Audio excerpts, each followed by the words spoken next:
and welcome to Maggiora in northwest Italy for round 10 of MXGP. My name's Paul Malin, we're live exclusively today from Maggiora, one of the most iconic circuits in the world. First time we came here was 1966, the first ever winner, Paul Friedrichs of the German Democratic Republic on a 500cc CZ. Alessandro Pusa, though, of Italy, is the only rider to win on more than one occasion, doing that in 1990 on a Suzuki 250 and again in 1997 on a 125cc TM. But last year's winner, Gautier Paulin, on a Kawasaki is out injured. Tony Cairoli, who finished third last year, will be out to try and get on the podium once again. He was third last year. He'll be looking to take the top step if he can in front of his home fans. We're less than an hour's drive from the Italian capital, Milan. Right there, at the top end of the country. And this place really made famous from the 1986 Motocross the Nation, which was won by David Bailey, Rick Johnson and Johnny O'Mara, who is here as an interested spectator this weekend, 28 years after winning that day with Team USA, who completely dominated that occasion. 1,520 meters long is considerably shorter than what it was a few years ago. But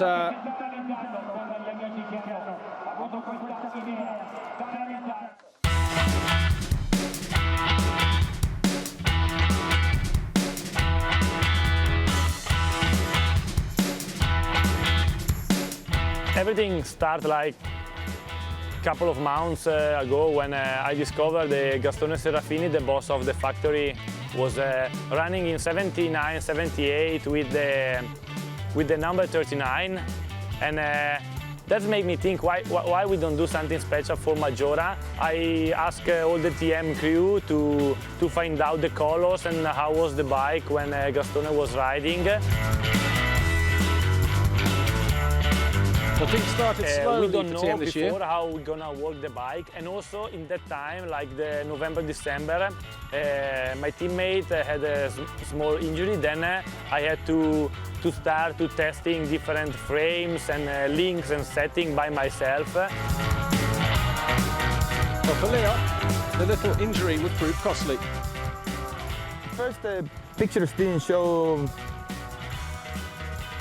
nothing really bad, and then I flew Belgium and check it again, and then I see that it was slightly dislocated and not in the right place, and then also some ligament problems, 3 weeks, 1 month off on the bike, but then already was coming Qatar, so I need to go quickly there, and I had no training, no bike time, no testing, and that was not nice.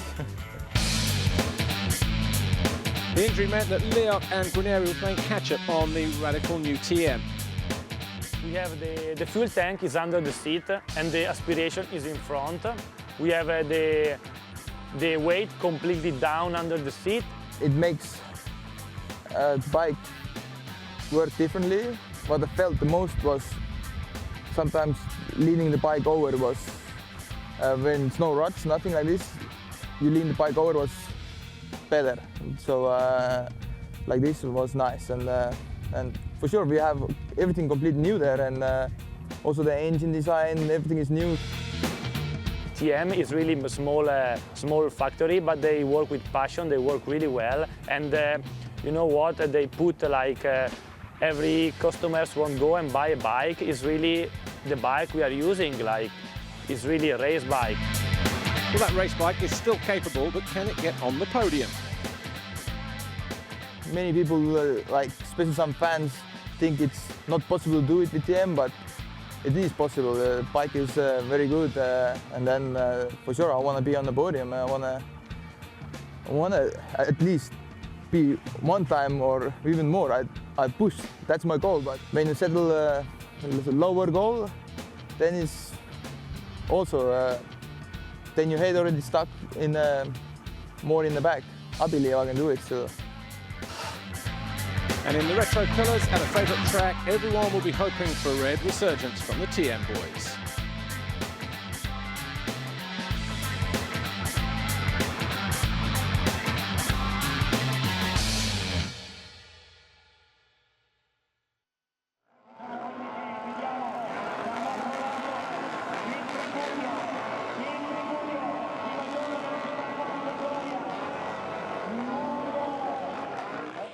Well, we're getting ready for MXGP Race 1. We're going to have a word with Evgeny Bobryshev first, if we can.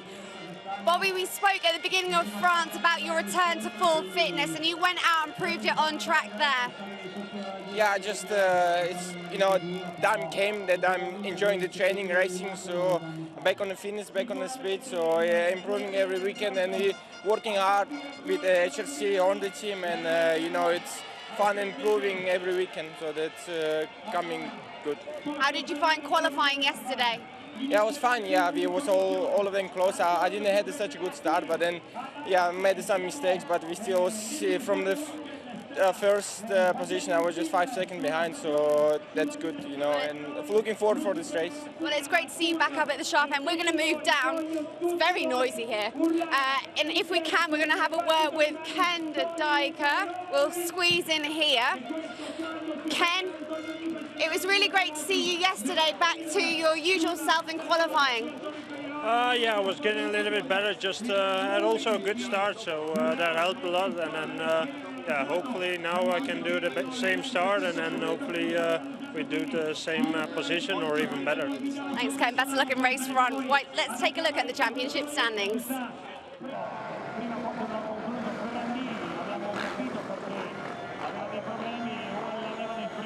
Thanks, Amy. Right, Tony Cairoli arrives here then as the championship leader on 393 points. He's 20 points clear of Clement, Desalle. Van Hoorbeek 15 points further back in third.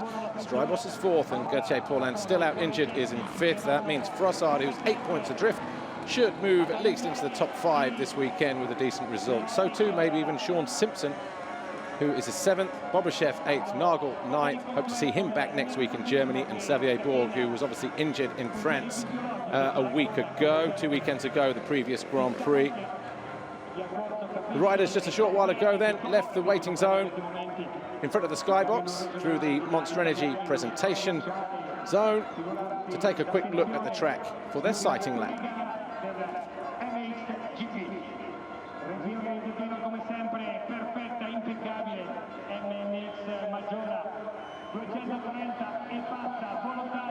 Round 10 of the MXGP Motocross World Championship then about to get underway here at Maggiora, but let's see how the qualifying highlights went on Saturday. Well, for MX2, the rain started to fall a little while before the qualifying race, but by the time the MXGP boys came around, there were still some nervous-looking faces because there was still the threat of rain in the air, although at the start of the race it was still pretty dry. Good start was still needed, though. Tony Cairoli would love to get off to a good start here. The gate dropped in the qualifying race, and as we went on board through the first corner, Sean Simpson doubled his way past Desalle to pick up a whole shot. On board with Guarnieri, going through the first couple of corners, buried deep down in the pack as Simpson tried to establish himself at the head of the field. Frossard was behind him on the 183 Kawasaki, and Cairoli third with Van Hoorbeek in fourth. Frossard and Van Hoorbeek easily found a way past Simpson and left Tony Cairoli to deal with the Scotsman. He was there in third, so too Desalle. Simpson started to drop back and would eventually finish down in 9th place, as Kevin Strybos and Evgeny Bobryshev at 777 started to gang up on Simpson. Bobryshev eventually found his way around the outside, then cut back to the inside. Found his way past Simpson and Strybos. That put him up into 5th place. Then he went after Desalle. Strybos passing Simpson at the end of pit lane here. That put him into 6th position. There's Van Hoorbeek on the 89 Yamaha in the white colours this weekend, just to sort of commemorate what Andrea Bartolini did back in '97 when the 400 came out as a factory bike for the first time. Wasn't feeling the weight of expectation of the Italian nation and the Yamaha factory team as Cairoli closed in on his Red Bull KTM. These two would battle from lap 5, which is when Cairoli found his way into 2nd place. And while it was close, Cairoli was never really able to do anything about Van Hoorbeek, who just kept his nerve, kept his cool, concentrated, kept his head down. continued to look forward. He was never flustered at any stage of the race. Guarnieri, meantime, was battling for 10th, 11th, 12th with the likes of Potazek and Philipp Hart in a battle that would go all the way to the checkered flag on that red TM. Desalle made a mistake, lost a couple positions, and one of them to his teammate, Kevin Strybos, who eventually came home in 5th position. While up front, Van Hoorbeek and Cairoli were still trying to decide who was going to win this race. Bobryshev in the closing stages found his way onto the rear wheel of 183 Frossard, and for a while it looked like the big Russian was going to find a way through. Frossard used all of his skill and experience and trackcraft to keep the big Russian at bay. The flag went out and it was a win for Van Hoorbeek, his first in MXGP, his first of the year. Tony Cairoli was second, Frossard was third, Bobryshev was fourth, and this is how the riders will line up. Well, I'm pleased to say that all the way from Brazil, Antonio Balbi joins me. Obviously a rare weekend off for you, Mr. Balbi. First time here in Italy, the iconic venue of Maggiora. What do you think of it all so far? Oh, it's amazing. It's a pleasure to be here. And yes, I was surprised when I got here yesterday and I saw the track, and it's a beautiful place, and all the houses around, and it's a lot of green. It's a fantastic place, and it also looks like a really fun track to ride. So I wish I could be there with those guys. Yeah, obviously the qualifying race, you know, just we just saw highlights there. You were here watching that yesterday. What do you think to it all in general? Good atmosphere, wasn't it, yesterday? Great race. Great atmosphere, and to be honest with you, Cairoli, well, we know he's great, but he surprised me one time again, because, you know, hardback, you never know how good he's going to be, and he's getting better and better through the years. And I think if we had 30 minutes yesterday, he would have won, you know, and that's what I expect today. But Van Hoorbeek, he rode really well yesterday, and he looks calm on the bike, and I think maybe we can see a great battle between those two, and who knows, maybe Frossard can get on the mix too. Yeah, well, it's probably just worth mentioning at this point, Joel Roulants, the J-Race Honda rider, had a crash yesterday in time training early on, around about 4.5 minutes into the session, and was airlifted to the Torino hospital. We're still awaiting confirmation on his decision, but wasn't a big crash apparently, but it was just an unfortunate one that, like I say, we don't really know anything at the moment. Honda put out a release yesterday saying that they will give more information as and when they know it. Still awaiting confirmation on anything coming from the hospital at the moment. So, you know, obviously at this stage we wish Joel Roulants and his family well, but Davide Guarnieri on the TM Ritchie Racing, the retro colours from 1979, the big boss of TM. David Guarnieri found some old photos of him and realised the bike was red and he was riding the 39, which is Guarnieri's number anyway, and decided to do something special like they did last year. Last year it was retro 1986 colours because of the Motocross of Nations, but it's got that old school feel about it, hasn't it? Tony, you're obviously first time here, but you know, I guess you've had a chance to look around, a lot of old bikes knocking around, replicas and that kind of thing. It's something different this weekend, isn't it? Oh, exactly, something different, and to me it was really emotional when I saw Poussard and also Johnny O'Mara doing a pre-lap, and that was really, you know, something special. Some of those guys, when I was very little and I watched them and see them riding and the crowd going crazy, so that makes it fun. And to be honest, I told Guarnieri yesterday that his bike red looks really, really good. Maybe they keep the TM red for the next few races, but you know, it's always cool to go back in time and you know, remember those guys that did great for our sport. So. Yeah. And it's distinctive as well. Even you see him there, 39. Even the clothing, they've gone back to red and yellow as it was. You know, since then they've had pink. And I was talking to Guarnieri, and he said, actually, you know, the bike was pink because I remember Luigi Segui in 96, 97, running it, 98, Max Bartolini. And it wasn't until Poussard signed with them in 97 that the bike became blue. And he said, I don't mind riding through it, but not while it's pink. But didn't do him any harm anyway. But our race director, Ingo Parch, brings this race under starter's orders. Monster Energy 15-second board is getting goosebumps already thinking about this race, because these big 450s, the 5-second board turns. We are getting ready to go racing here. Race 1, round 10, MXGP gets underway at Maggiora, and it's not a good jump for Van Hoorbeek. It's Cairoli who pulls the foxhole shot. He takes Desalle wide. Van Hoorbeek tiptoes around the inside and comes out in third place. Second, a mistake from Desalle as he tiptoes his way through the second and third corners. Frossard having a bit of bump and grind as well as they disappear through the first couple of corners. And up the hill, you see the two TMs pretty much together there in the middle with Strybos 22. And the crowd erupting here as Tony Cairoli is leading the way. Even the marshals are on the track.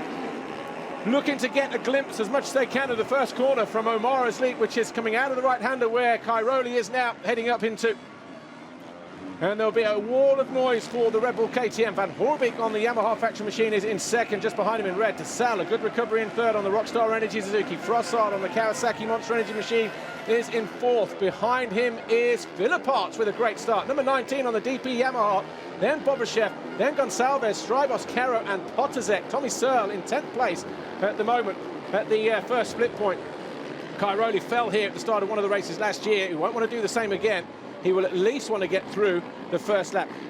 Tony Balbi, the rain fell in MX2, and obviously we can see how dry the track is in places. If it rains now, it's going to make this racetrack very, very interesting indeed, isn't it? It's going to be really slippery, but so far now the track looks really good, and great start, I think, for Cairoli, but also all the main players are up front. You know, we see Van Hoorbeek in second, Desalle third, so hopefully has the makings of a great race. Yeah. Well, Cairoli, he'll just want to get his head down and disappear, but Clément Desalle, you can't rule him out because he was a runaway winner in race 1 here last year, and had he not had a mechanical in the second race, he would have won the second race, would have been a perfect score on the overall win. And already going to work and going to town on 89, Van Hoorbeek, and slots into second at the end of lap 1. Exactly. You know, Desalle, he's a really hard guy to read. Like yesterday, I expect a lot from him, and he didn't ride so well, but he usually excel at race time, and we've seen he's already second, and maybe he has something for Cairoli. So I know the Italian crowd hope not, but we'll see. And when it's conditions, you know, when it's more technical conditions, a lot of people say it kind of favors the style of Clément Desalle. You know, Tony Cairoli, he likes deep sand, doesn't ride so much in the hard pack conditions, where the region of Belgium where Desalle lives is circuits like this, you know, hard and slick, loose and stony. And so, you know, even with a little bit of moisture on it, it's not going to phase the Belgian rider. And you can already see he's putting the space between himself and Van Hoorbeek. As Frossard, 183 on the Kawasaki there in green. He's fourth. Bobashev on the HRC Honda. Those things, have you had a chance to look at that? Pretty trick machine. Oh, it's really trick. And one thing you said about Cairoli and Desalle on this battle, I think the 450 and 350, you know, I know Cairoli has to be more aggressive to make the power for the difference between those two, and Desalle on the 450 may have some advantage of this track if it really gets slippery, so we'll see. And we saw that yesterday, didn't we, with the 450 Yamaha of Van Hoorbeek and the 350 of Cairoli. There were points where he would probably make it up in some of the tight corners over the back, but he just wasn't able to close, and it looked like he had to ride over himself a little bit just to make up that time. Yes, of course. You know, when it's really deep and rough and you have a lot of traction, I think the 350, the way Cairoli rides it makes advantage, but on a situation like that, I think it's a pretty evil. You know, those two bikes, it's going to be all about the riders, and so far, you know, he's doing a good job. We'll see. Well, Kevin Strybos, 22, on the Rockstar Energy Suzuki World MXGP machine. He climbs up into 6th place as his teammate Clément Desalle lights the timing screen purple with a 45.3. That's half a second quicker than Cairoli, fastest lap of the race so far. But Cairoli still has a 2.1 second advantage over Clément Desalle. But as we get going in this race, there's Devin Philipparts. Great start for him as well at home, 7th at the moment.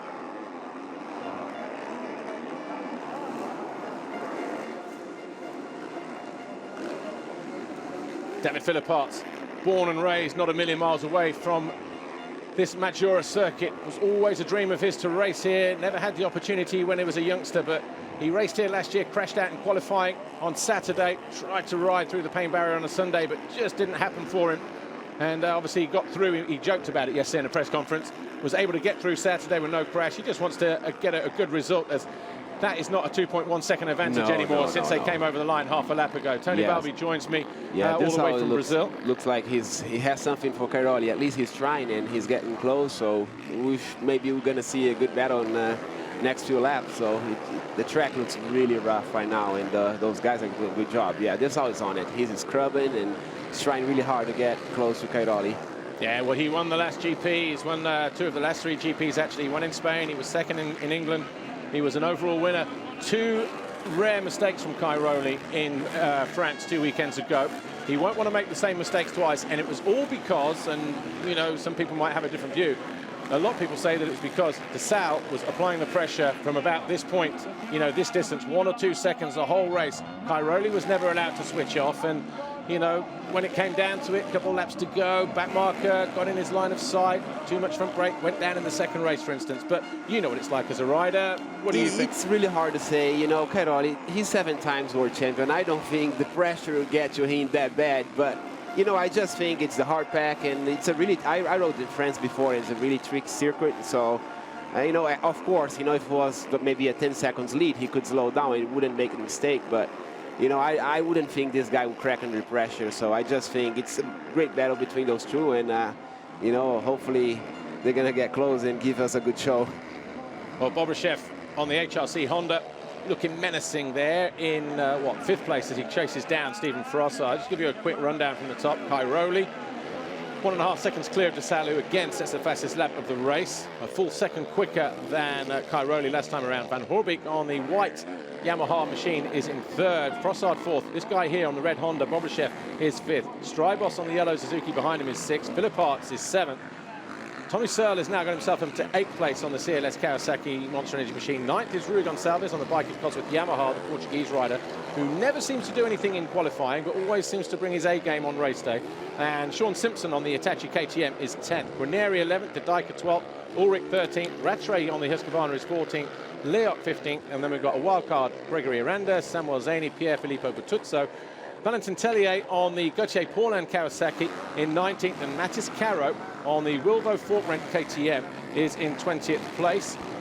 Behind those guys, we've got Gertcher, Turason, Pellegrini, Nemeth, Bernini, Dami, Podesek, and Jake Nichols going out, or maybe not even starting, but certainly not showing inside the top positions.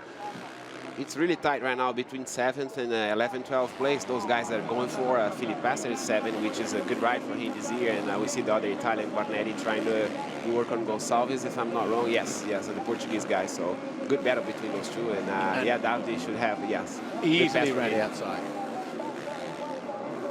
So Guarneri then finds a way past Rui Gonçalves, knocks himself up into 10th place. Gonçalves on the blue Yamaha, looking to square off and find a way back, but it's going to take a brave move down there because hard and slick coming out of that corner on the outside and no runoff on the inside. So Guarneri, he would love to get a result here for TM number 39, especially wearing those nostalgic colours, but still got plenty of time to go. Of course, 30 minutes plus 2 laps these races. 25 points for a win, 22 per second, 20, 18, 16, 15, and then 14 single digits right the way down to 20th position, where you pick up 1 World Championship point.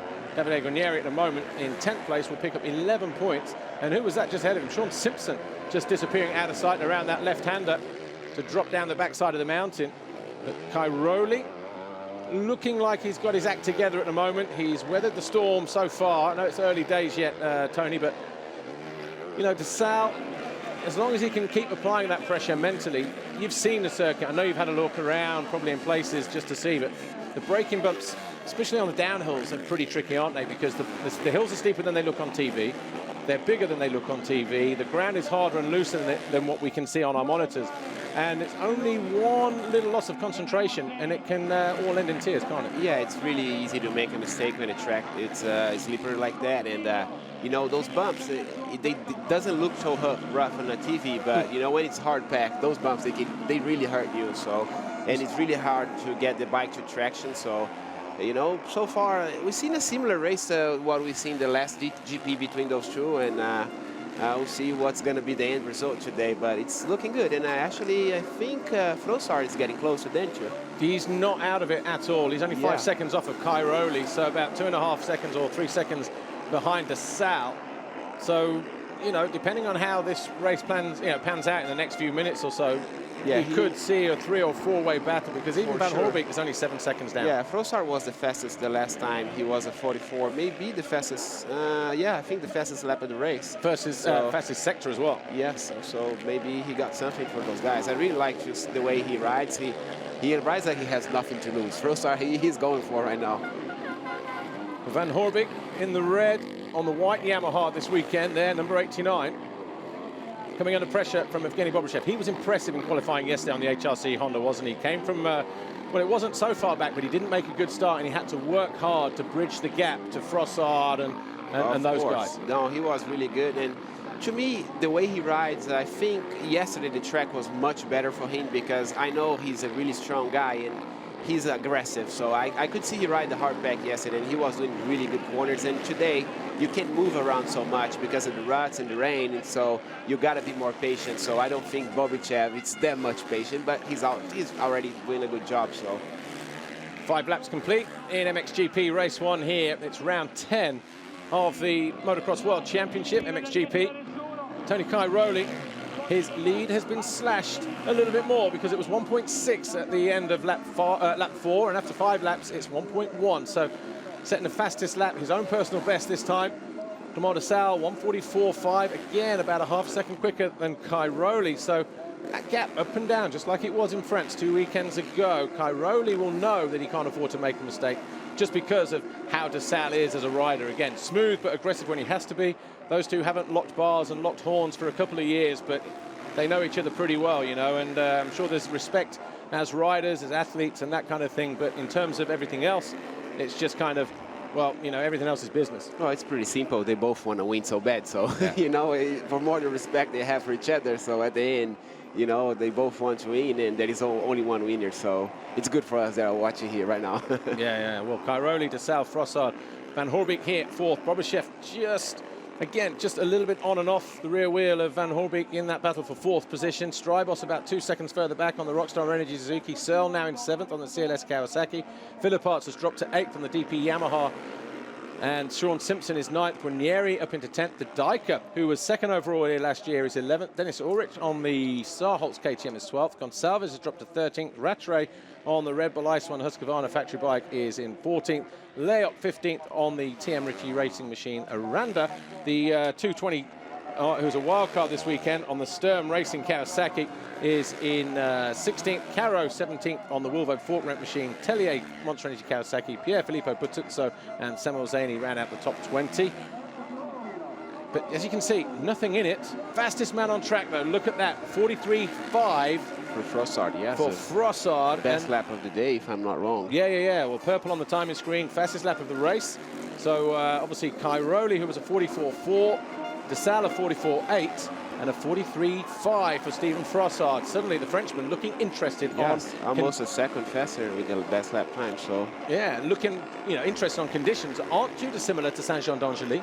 A circuit you've raced before anyway? Yes, I did motocross nations there. Yeah. It's a really fun circuit, big up and down hills and some jumps, and yes, maybe a little faster than this weekend, a little more high speed, but it's really similar conditions, so we'll see. I think this condition favor the guys that are 2nd and 3rd, you know. Not that Cairoli is not good in the hardback, but, you know, those track conditions are good, and it looks like Desalle is really close to Cairoli. Closing, he's all over the back of him. I tell you what, any closer, he'd be riding the back of that KTM with him, because that's how close it is between Cairoli and Desalle and Frossard there, who was the fastest rider on the previous lap. He will get a sniff, and he'll say, you know what, I'm ready to go with these guys, and I'm going to mix it with you two. Cairoli taking a quick look over his shoulder, wants to see where Desalle is, and look how smooth he is, and just looks very confident, doesn't he, at the moment, Desalle? Just happy to sit there, not push it too early. Exactly, and you know what, as a rider, you know when you take some difference to the guy in front of you, that gives you a lot of confidence, and in the back of your mind, you know, like, okay, I have the things under control, so I just got closer to the guy, so maybe I have something for him. And I think Frossard, if he gets a little bit closer, he's going to get the same feeling, and you know what, it's good for us. We're going to see a good battle. Desalle had a nice line coming down the start straight, turned a lot tighter, went a lot straighter to the first corner. Cairoli and a few other guys going a long sweep, thinking more momentum around the corner, but again, a couple more bike lengths pulled back there from Desalle at that point of the racetrack.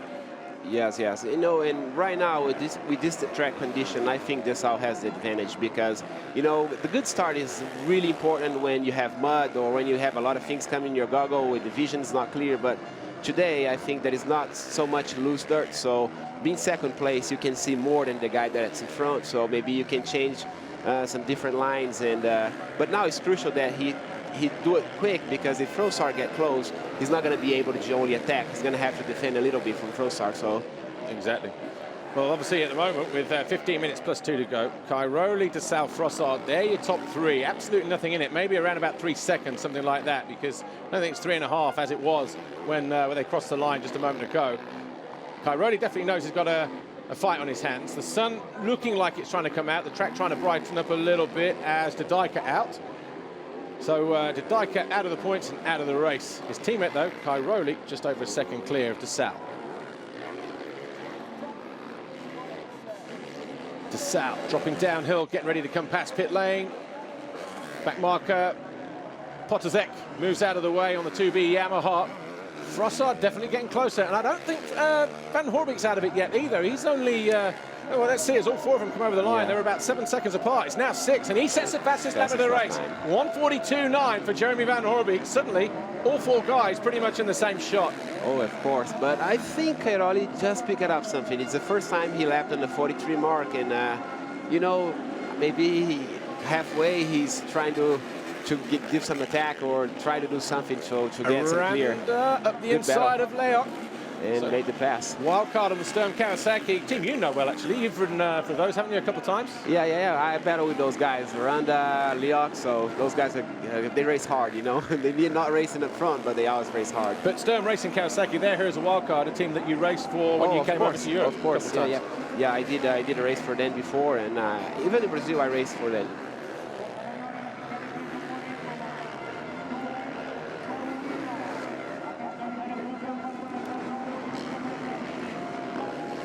Battle down here at the bottom of the hill, 220, Gregory Aranda, number 3 on the retro-looking 1979 spec.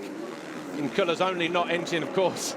That would be a completely different motorcycle that Tano Leok and Davide Ganeri are riding, but dropping down the hill. And who's that behind him? Matis Caro, 91. So this battle for 14th, Caro on the Wilvo Fort-ranked KTM, and just ahead of them, 999, Rui Gonçalves in 13th. So really a four-way battle for 13th position. Tony Balbi.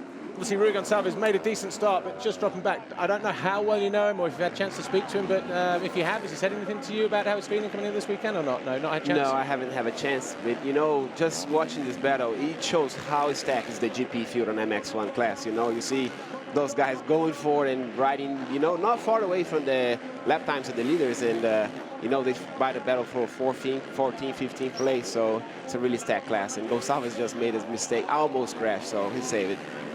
See how the track is starting to come back to the riders, you know, dry, slick, and I mean, to be honest, you know, we're very lucky with the weather because on Thursday when we arrived, we were told doom and gloom, you know, rain from Friday right the way through till Monday night. Yeah, and, that's what I was told, and yes, I think the weather actually helped because it was really hot, and it's not as hot today, and you know, got some moisture to the track, so it's looking really good right now. Gonçalves got his hands full, though, as 3 Tano Leok and 91 as Potozek comes in for some repairs on that 2B Yamaha, but we just cut away from that battle there a moment ago. Gonçalves, Leok, Caro, Tellier about 4 seconds behind them in 17th position. What's happening up front? Oh! Was that Stribos? No, Desalle. Desalle, oh man. And Desalle had a big crash. That was over here, I'm sure. No.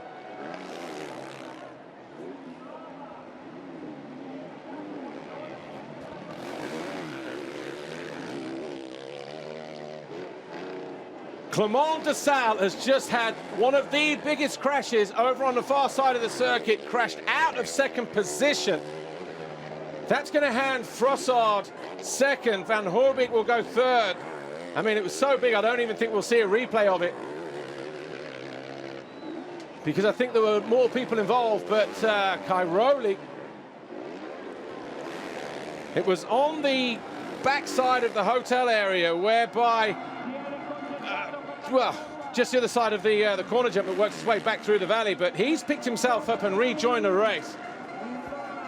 But Cairoli now 3.3 seconds clear of Frossard, coming out of turn 3 up into turn 4.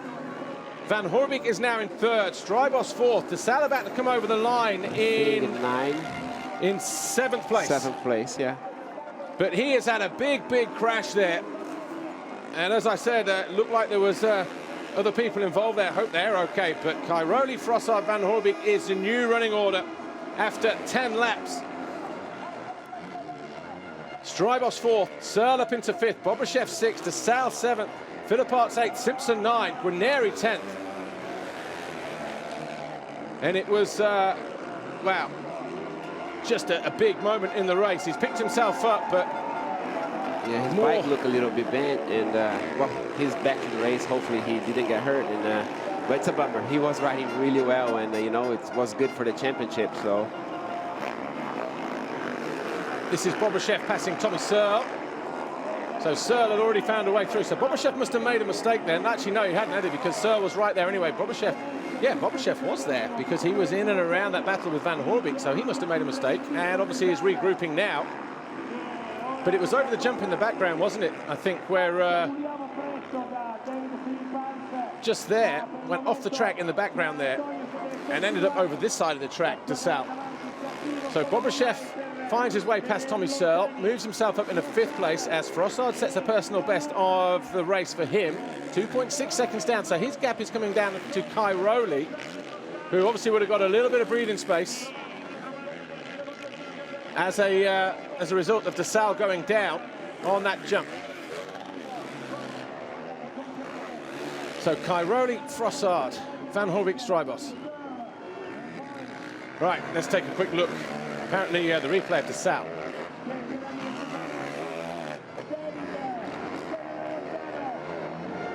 No, not coming. Well, here's Desalle. Desalle over the line in 7th position. He has Philippots right behind him in 8th place. Simpson is 9th now on the Hitachi KTM. Gruneri 10th. Ulrich is in 11th. But what a tough break for this guy, huh? A tough break. It looks like the left side of his bike is a little bit lower than the right side, so that's the side that he crashed. But I think that's just his handlebar position anyway. He could be, yeah. His handlebars, he usually rides with the handlebars really low, but... Yeah, no, the bike took a hard hit. Yeah. You know, I mean, it's surprising that it's actually still rideable. But, you know, he's obviously a hard rider. He's a battler. He takes a lot to keep him down. But in terms of podiums, you know, and trying to win a podium, we've seen that you at least need to be 3rd. You can maybe get away with it in 4th. I mean, thinking of Spain, you know, Cairoli had a 6th and a 4th in Spain, and that kept him off the podium sorry, was it 6th and 4th? Yeah, it was, wasn't it? That kept him off the podium in 4th overall. So Desalle, he's down in 7th at the moment. He's 6 seconds off of Tommy Searle. Which on this track, I don't think it can be made in maybe, 10 minutes to go, you know, adding the 10 laps. But you never know. Maybe what could save him is a win in the last moto of the day. So, but yeah, it's a bummer for him. But, you know, the race is still going on, and the home guy, Cairoli, is doing a great job. So, but it's that whole situation, isn't it? You know, you look at consistency and inconsistency, and you can argue, Tony Balbi, about as to why you're inconsistent or not, you know, but we look at Cairoli, who in terms of overall GPs has missed the podium twice. Van Hoorbeek has only missed the podium once. All right, there's 35 points between them in the championship. Desalle arrived here 20 points down, having you know, a bad race in Qatar, the opening race, a 9th and a 6th compared to the 2nd and 3rd of Cairoli. And while Cairoli was banging out wins, you know, 4 in a row, it was 2 seconds and 2 thirds in Thailand and Brazil. So that gap was getting bigger and bigger and bigger. And it wasn't until, you know, sort of this last 6 races where he's taken, you know, 5 out of the 6 last race wins, Desalle, where he started to pull some big points back, because in and around that, Cairoli a 6th, a 2nd and a 3rd, a couple more seconds, you know, pulling those points back. So you get to 20 points, you get to within a second or so of him in the race, get ready to pounce, pull back 3 more, take it to 17, maybe even to 14 by the time the day's done. And suddenly, you know, we go to Germany in a week's time, and there's a championship on again. And this has just blown it back out in favor of Cairoli, you know, for now at least. Yeah, well, maybe there is a reason why he's 7-time world champion, exactly. You know, so he's so good. When everything looks to be not going his way and things turns around, you know, it's a bummer for Desalle. Like as you say, he wasn't as good as in the beginning of the season, probably because of the crash he had at Motocross des Nations last year. He was coming back for a shoulder injury, and when it looked like he was turning things at his favor, you know, a big crash, but, you know, still another moto to go, and now we see Frossard getting really close to Cairoli, so good for us. We're going to see more battles until this race is over. Well, we've still got 5 minutes plus 2 laps to go, and this is a case of deja vu in terms of what Cairoli's thinking, because same racetrack, same bike, different rider behind him. Last year it was Pauland. Pauland, exactly, you know, yeah. And we know that the French riders obviously like these kind of circuits, these kind of conditions, and, you know, it's going to be an interesting few minutes here, isn't it? Definitely between Cairoli and Frossard. Depends on the back markers as well, though. Yeah, well, maybe the back markers can make even more interest, because usually the guy that gets to the back marker first, it's the one that loses a little bit more time. So, you know, but we'll see.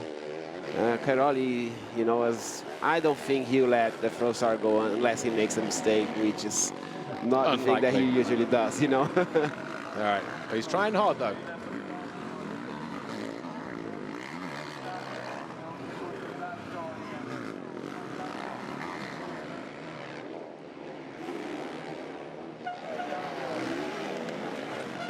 Just over 4 minutes remain. Stephen Frossard on the Monster Energy Kawasaki has closed down the gap to Tony Cairoli. It was 1.8 at the end of lap 12. We're coming towards the end of lap 13, and Tony Cairoli over the line now.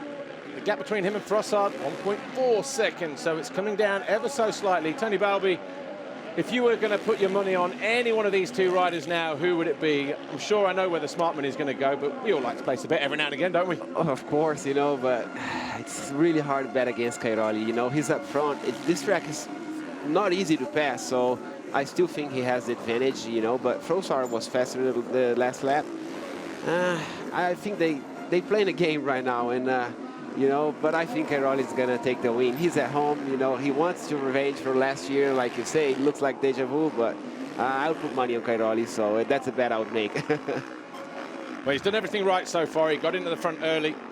Desalle went with him. He fell a few laps ago, didn't he, Desalle? And obviously he's down to 7th position and 7 seconds down on Tommy Searle. So he was a little bit closer. That gap going out a bit more in the second, well, in the closing stages of this race. As we see Van Hoorbeek here, nice and consistent in third. He's only 5 seconds off the lead. Yeah, you know, this track is really hard to make up time. I was watching the lap times yesterday, the first qualifying time, and between 1 second you could see 10 guys, you know, and I think 5 seconds, we're not used to say it's a big gap for motocross, but I think at this track 5 seconds, it's kind of a big gap, so we'll see. And also, you know, these 450s, they're very easy motorcycles to ride, you know, when you're out recreationally, having fun, riding with your buddies and that kind of thing. And if you're riding at 80% as a racer, you kind of think, yeah, you know, as an MX2 rider, you go, I could ride one of these things, no problem. I'm going to go MXGP next year. But you know from riding them and riding with these guys at the MXGP of Brazil, for instance, yeah, it's not as easy as that. No, when you want to push to the limit, that's when you see the 450 is a tough bike to ride. You know, what I usually say, you know, you see guys coming from the MX2, when they first get to ride the 450, they usually do great. But then they get used and they start to say, okay, let's go ride the limit of the bike, and maybe sometimes they even go backwards and take a few years to, you know, find that zone where you are fast but not too aggressive. Frossard took a little bit more. Maybe he was 143.1 and Cairoli 143.3. So, but I think, oh no, Cairoli was the fastest guy in the last lap. So, yeah, and you can see, like, when they came through the first couple of corners, he's definitely opened that gap out. It was 2.5 as he came over the line. Frossard maybe now just waving the white towel, saying, okay, you got me this time, Buster, but, you know, maybe next time around, because here's Frossard now. Still a consistent ride, still a good ride for Stephen Frossard, who's had a tough start to the season as well, remember. He was in 6th in the championship. Great start in Qatar, 4th and 2nd, kept him just off the podium. But a 12th and a DNF because of you know, the fuel issues that they had there in Thailand, a 14th and a 9th in Brazil. Had that big crash when he got hit by Bobashev in the first race in Italy at Trentino. A 9th and a DNF, a 10th and a 6th. Those kind of inconsistencies have kept Frossard way down the leaderboard. And obviously he was riding back from injury those next couple of races after Italy. So you can forgive him almost for that, you know. It's going to be 3 laps to go because 34 seconds on the clock, finish line just there. And Tony Cairoli looking good as he's urged on by everybody from KTM there in pit lane. But going back to Frossard, it's not until Spain, 3rd and the 5th, the 2nd, okay, DNF in the 2nd race when he went down on the turn on the start in moto number 2. 6th and the 4th last week. Frossard will be happy just to get another good finish. You know, takes the pressure off. He's got a 2-year deal at Kawasaki, I'm led to believe, so there's no pressure from that side. But as a racer, Tony, you know, Balbi, you want to perform, don't you? You always want to go one position better than you are, unless you're winning, of course. And yes, of course, but you know, as you say, he's having an inconsistent year, and I think a second place for him right now, it's a really good finish. You know, as a rider, sometimes when things are not looking good and you keep crashing and having problems, so you say, okay, let's have a solid finish, and you know, the next time, then if you keep finishing second, you say, okay, I'm tired of finishing second, and you go for the first. So I think, of course, if he can, he would take the win, but I think he'll be happy with the second place right now. And, you know, it's a good show, and you know, it's always building steps. So I think that's what he needs to do. And maybe, you know, a few races more, we see him going battle even harder for the wins. We're talking of consistency. This guy here is Mr. Consistent in 2014. I say the only time not on the podium was Qatar, the opening round, where he was 5th, and he's either been 2nd or 3rd every time since then. That's a better strike rate than Cairoli. Cairoli just winning more races, which is why he's, you know, 35 points clear of Van Hoorbeek in the championship. He's going to take another 5 points out of him. That's going to go to 40. You know, so Frossard just getting a bit of a kick there, coming out of that jump, stepping down. That's a pretty steep landing as well down there, just before pit lane, isn't it? You know, and there's some gnarly old braking bumps there. Yes, but it looks really fun. It's a really nice tabletop, so you can, you know, you're watching Cairoli, he really puts the bike upside down. Jeffrey Heading's on the MX2 too. It's a fun jump, and those two are getting close. I think maybe we're going to see some good battle between those two in those last 2 laps. So yeah, Van Hoorbeek is really pushing right now. He is pushing, and we've seen a few times this year, certainly in the beginning of the season, when he realized, actually, I'm good enough for podiums, how much it was taken out of him physically. You know, he was completely spent, no more energy. He's been working hard, you know, he's training hard, and he makes a move up the inside. Frossard left the door wide open. Wide open. And Van Hoorbeek goes through. And I was just wondering, when you talked about Tony Cairoli and Frossard maybe playing a game, or Tony and Desalle playing a game, in terms of they're just sitting there kind of testing each other a little bit. Maybe Van Hoorbeek playing the biggest game of all, just sitting back there waiting, you know. Yeah, and, of course. Feeling good in his fitness levels. He's putting himself in a great position now, you know, to possibly walk away with the overall, because a 1-2-2-1 situation to Cairoli potentially would see Van Hoorbeek taking his first GP victory in MXGP. No, really good ride for him at the end of this moto, but I really think the thing is Frossard excited. I think, you know, he kind of gave up on the battle with Cairoli, and Van Hoorbeek took the advantage. And like, as I said, when you catch a guy like Van Hoorbeek did on the Frossard, you just feel confident and you go for. But honestly, to me, Frossard wasn't expected why he would go that far outside on the corner, so it made it really easy for Van Hoorbeek. Yeah.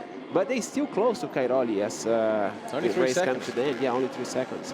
Probably less, actually, because Van Hoorbeek will look ahead. You watch, there's Cairoli going past now in the final corner. That gap is not 3.8 from a lap ago, let's say, Cairoli to Van Hoorbeek in 3rd. It's now 2.9. So he's pulled back a second and sets the fastest lap of the race, a 1:42.865 for Jeremy Van Hoorbeek, Yamaha Factory Racing. That's a back marker directly ahead of him, but Cairoli in the 2nd and 3rd turn here. He's got enough in hand, I think, to be comfortable here, because obviously he needs to be a lot closer to challenge for a pass here, Van Hoorbeek. But great bit of riding for him as well. He left it late to get into 2nd position, but he obviously, well, look at the lap times he's putting in right at the end. Yeah, one thing we can say, his fitness are up to pair, so he's really good, you know, 2nd to last lap with the best lap of the race. So, you know, this maybe gives him confidence, and we're going to have a really good second moto, as it looks like Cairoli is going to control the race win. You know, it's just a half lap to go, and I think he's not going to make the mistakes that he made in France this time. This is where Desalle crashed his corner jump here. He ended up way, way, way down there, didn't he? But Cairoli not disappointing anybody here at the moment. Italian fans urging him on every step of the way. And he is going to be feeling pretty good about things going into the second race. Of course, as any victory, you know, will make any rider feel. A lot of fans here and a lot of people showing up just purely because of the venue that we're at. Definitely, and you know, for the Italian fans, this is big and it's great. You know, see Cairoli wins at home. It's it must be nice, and he's having fun with it. So yeah, he weathered the storm. He broke the challenge from first of all Desalle and then Frossard. The Tony fans have come out to see Tony play. He crosses the Monster Energy finish line. Tony Cairoli wins Moto #1 MXGP. Does it in a packed auditorium here, and it sounds like Italy have just scored the winning goal Oh, that was last night, wasn't it? Don't remind me. Well, Van Hoorbeek comes home second on his Yamaha. Frossard third. Strybos should come over the line fourth. And the big Russian, 777, Evgeny Bobashev comes over the line for HRC Honda in fifth. Tommy Searle will be sixth on the CLS Kawasaki Monster Energy machine. Seventh will be Desalle. Both those guys coming down the home straight now. But let's go and speak to Antonio Cairoli. Tony, well done. Bouncing back from that uncharacteristic end to France here in front of your home, France. You didn't disappoint anybody in their Moto 1. Yeah, it's amazing, you know, to win here. But you know, my goal is to don't make a mistake. Last few GP, I was a little bit not so much focused on the race. So also now I struggle a little bit to get focused on the race, but I didn't make any mistakes, and I take this victory. It's really important for me in this situation here with the home crowd. And thanks to everybody, and hopefully next race is gonna be the same. Great job. We'll see you for race 2.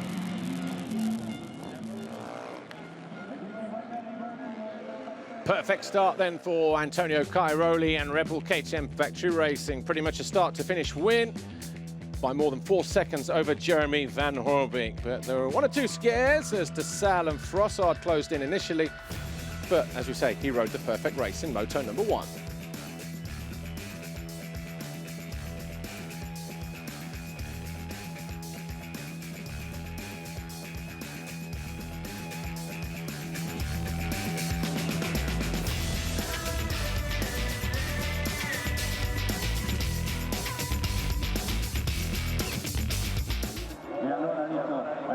Antonio Barbi still here with me from Brazil. Tony, just real quick, your summary on MXGP Race 1. We've seen a good show for Cairoli, and this start always help, but I'm surprised. You know, I've been watching and walking on the track the whole weekend, but from TV, it looks amazing, the crowd, and you know, it's a beautiful place and a good race. We've seen the track, it's getting really rough, and we should have a great second moto. You know, watching the top 5 on MX1, pretty much what we expect, except for the Desalle crashing. And I think good ride for Tommy Searle. You know, he's coming back from injury, finished 6th place, and also Philippe Passer with 9th place, not too bad. So he's having, you know, doing his own team this year. You know, I think it's not easy, but good MX1 race. And you know, the question is, can Van Hoorbeek win the second moto? I think it's possible. There is a possibility, and maybe we even see Clément Desalle really furious in the second moto, trying to make some points back. Italian fans certainly getting into it, but just a recap: Cairoli, Van Hoorbeek, Frossard, Strybos, Bobashev, Searle, Desalle, Simpson, Philippot, and Guarneri via top 10 in Moto number 1. Championship standings now look like this. No change in the first 4. Frossard climbs above Paulin as predicted. Simpson, though, will probably do the same in Moto number 2, as could Bobashev as well, with a decent ride from those 2 guys. Nagel, we hope to see him back in Germany. Guarneri gains another place. So too does Philippot. So the 2 Italians pushing the Portuguese rider Rui Gonçalves back 2 positions in after Moto number 1. The real reason why you're here, though, Antonio, next week we're in Teushenthal. Sister's in town. Yes, my sister's in town, and you know, we talk about this for a long time, and she finally, you know, we decide let's give it a try. She, you know, first time for her in GPs was in 2009 in Catalunya, and she scored 1 point in the MX1 class, and she also raced many years in the AMA series, and now we finally had the opportunity to her to come racing the girls in next week, and Bud Race supply us with a good bike. Also Pro Torque help us to be here and sell, and you know, I told her let's go have some fun, and I have some experience, and I know a lot of people around the GP, so I came with her to support her and maybe help her. Who knows, maybe I'll do some mechanic next weekend. All right, well, let's just take a moment to reflect on some of the more ambient moments.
Well, about 40 minutes ago, of course, the start of the MXGP Race 1.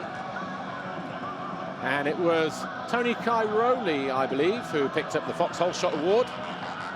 And here he is, being delivered his black plate by Mathieu Basile, the GM, General Manager of Foxhead Europe.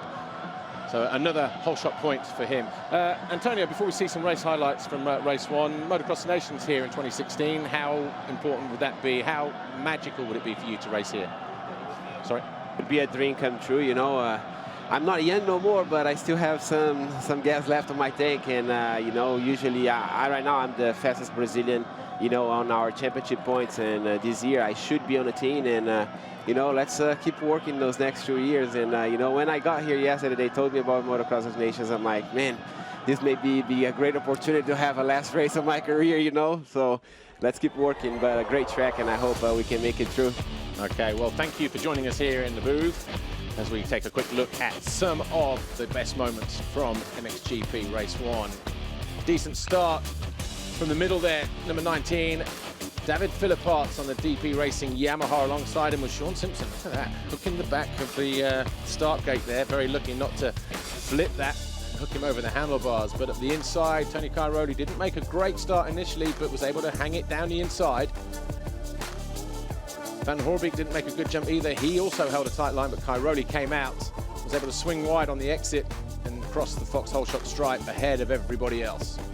Van Hoorbeek was very, very close behind him in second, and Desalle losing the front. I almost crashed here. Almost. Bobryshev, though, made a decent start, and he was always pushing, but the big Russian, though, in the end, just ran out of time, ran out of track as well. Cairoli was up front, though, battling with Van Hoorbeek. But before that, it was Desalle on the Rockstar Energy Suzuki and was never more than that distance apart, really. Almost wanting Cairoli to make a mistake, just like he did a couple of weeks ago in France. Bobryshev was fighting hard, would eventually come home in 5th place on the HRC Honda. Desalle, though, would fall from 2nd down to an eventual 7th place behind Tommy Searle and Evgeny Bobryshev, as this guy got quicker as the race went on. Found his way into 2nd, and it was Cairoli who won. That's all we've got time for. We'll be back in an hour with MX2 Race 2. Thanks to Antonio Balbi. We'll be back shortly. See you then. Bye for now.